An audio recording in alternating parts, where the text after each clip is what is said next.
Hello all, welcome back to our YouTube channel. ఇంకా channel ఎవరైనా subscribe చేసుకోకపోతే subscribe చేసుకోండి అండ్ వీడియోస్ ని లైక్ చేయండి ప్లీజ్. నా లాస్ట్ షార్ట్స్ అన్ని చూస్తుంటే మా పిన్ని వాళ్ళ ఇంటికి వెళ్ళేసి వచ్చాను, కొంచెం షాపింగ్ చేశాను అక్కడ అమ్మవారికి, ఇవన్నీ చెప్పాను కదా.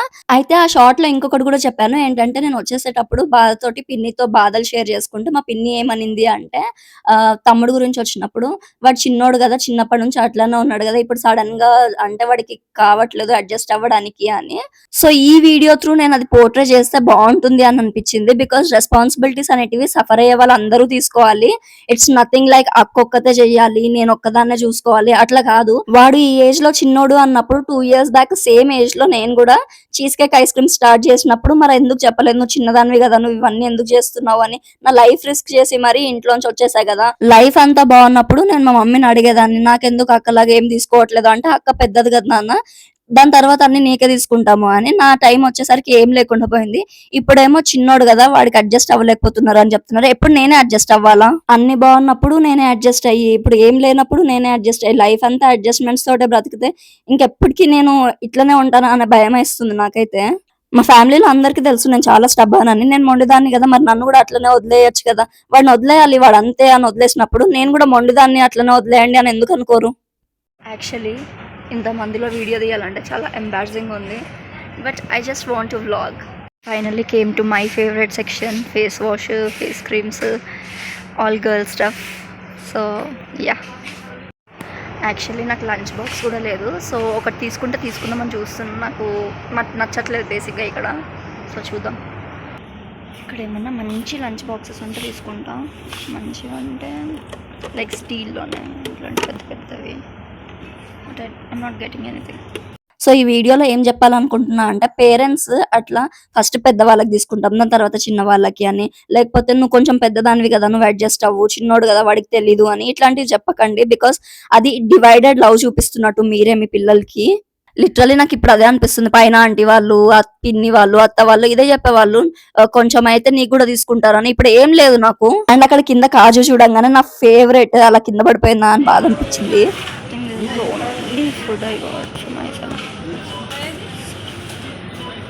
మిగతావన్నీ ఐ థింక్ ఈ కరాచీ బిస్కెట్స్ తప్ప మిగతావన్నీ you know I got for home, ఇంట్లోకే. అక్కడ ఆంటీ అది స్కాన్ చేస్తుంటే నాకు చాలా ఫన్నీగా అనిపించింది. టెక్నాలజీ ఇంప్రూవ్ అవుతుంటే అందరూ ఇంప్రూవ్ అవుతున్నారు, కానీ వాళ్ళకి కొంచెం కష్టం అవుతుంది, అంటే ఈజీగా అవ్వట్లేదు అనమాట. సో అదే షేర్ చేశా. Hey guys, welcome back to our YouTube channel. Already clips వేస్తాయి ఇక్కడ. డీమార్ట్కి వెళ్ళేసి షాపింగ్ చేసి వచ్చాను. అయితే ఇవన్నీ సరుకులు చూడండి, ఇక్కడ అన్ని సరుకులు పెట్టుకొని కూర్చున్నా. ఇవన్నీ ఏంటంటే ఇప్పుడు శ్రావణ మాసం వచ్చేసింది కదా, సో అమ్మవారికి ప్రసాదాలు చేయడానికి అండ్ ఇంట్లో అన్ని సరుకులే, ఏమి ఎక్కువ తీసుకోలేదు. అండ్ ఇంతకుముందు నేను డీమార్ట్కి వెళ్దామా అంటే ఓన్లీ ఫుడ్ కోసం వెళ్ళేదాన్ని, అంటే స్నాక్స్ అవి. ఇప్పుడు నా కోసం ఏమైనా తీసుకున్నాను అంటే ఇందులో ఐల్ షో యూ. ఇగో ఇది ఒక్కటే అనమాట నా కోసం తీసుకుంది, Karachi biscuits, my favourite.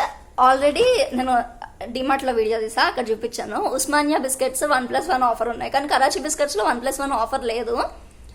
But అయినా కూడా తీసుకొని వచ్చుకున్నా, ఎందుకంటే నాకు తినాలనిపించింది ఇది. ఆల్రెడీ బంటి ఒక వీడియోలో మీరు షార్ట్లో కూడా చూసుంటారు నాకు ఫేవరెట్ బిస్కెట్స్ అని. సో 100% వెజిటేరియన్, ఇది ఎగ్లెస్. అండ్ మిగతావన్నీ సరుకులు, ఏం పెద్దగా స్టఫ్ ఏం లేదు ఇక్కడ. జస్ట్ ఉప్పులు పప్పులు ఇవన్నీ, ఆయిల్, దీపం నూనె, ఇదంతా ఇంకా ఇంట్లోకి కావాల్సిన సరుకులే. అయితే ఇందులో నాకు కావాల్సినవి ఏంటిది అంటే, ఇప్పుడు చూపించా కదా స్నాక్స్, అదొకటి తీసుకున్నా. అండ్ దెన్ ఇది బాక్సెస్, నాకు అసలు లంచ్ బాక్స్ ఒకటే ఉంది, కానీ ఇట్లా స్నాక్స్ తీసుకెళ్ళడానికి కానీ ఇంకేమైనా తీసుకెళ్ళడానికి అసలు బాక్సెస్ లేవు, ఫ్రూట్స్ అవి తీసుకెళ్ళడానికి. ఇది కర్రీ బాక్స్, ఆల్రెడీ 2 తీసుకొచ్చుకున్నప్పుడు, కాకపోతే అవి ఎక్కడ పోయాయో తెలియదు నాకు, అందుకే మళ్ళీ తీసుకొచ్చుకున్నా. అండ్ దెన్ ఇది టవల్. ఇది ఎందుకు చూపిస్తున్నా అంటే, 2022లో డీమార్ట్కి వెళ్ళినప్పుడు మా మమ్మీని సేమ్ ఇదే టవల్ మలక్పేట్ డీమార్ట్లో కొనమంటే కొనలేదు నాకు. ఆఫ్టర్ 3 years మలక్పేట్ డిమార్ట్లో కొనమంటే కొనలేదు నాకు 2022లో. ఆఫ్టర్ 3 years నేను ఈ టవల్ కొనుక్కున్నా. ఇది జస్ట్ 199 రూపీస్, కానీ నాకు ఈ టవల్ కొనుక్కోవడానికి 3 years పట్టింది. After 2 years of me working for myself. So అట్లుందనమాట లైఫ్. అండ్ దెన్ ఇవన్నీ ఇంకా సరుకులు సర్దేసుకోవాలి. డీమార్ట్లో కూడా వీడియో తీసాయి కాబట్టి ఆ క్లిప్స్ కూడా ఇక్కడ యాడ్ చేస్తాను, మీరు చూడండి.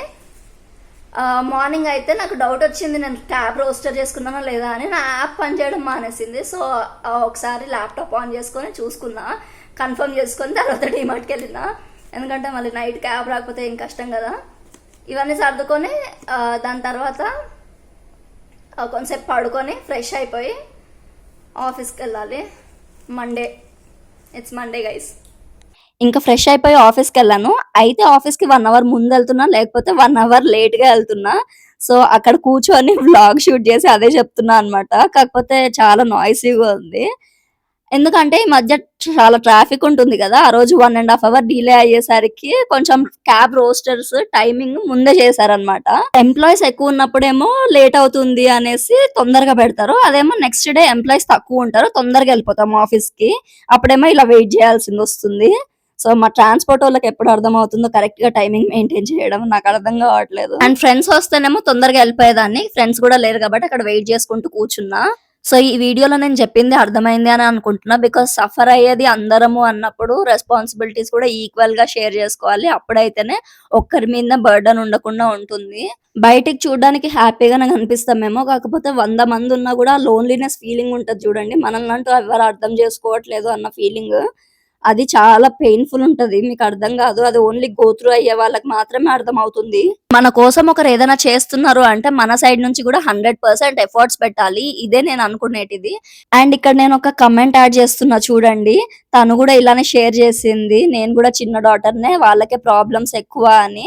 మీకైతే యూట్యూబ్ ఉంది షేర్ చేసుకోవడానికి, నాకెవ్వరు లేరు అని. నా అలాగా చాలా సఫర్ అవుతున్నారు కదా అని ఎక్కడో నాకు సేమ్ కోయిన్సైడ్ అయిందనమాట. అందుకే యాడ్ చేస్తున్నా. అంతే ఈ వీడియోలో. Thank you for watching till the end. Bye.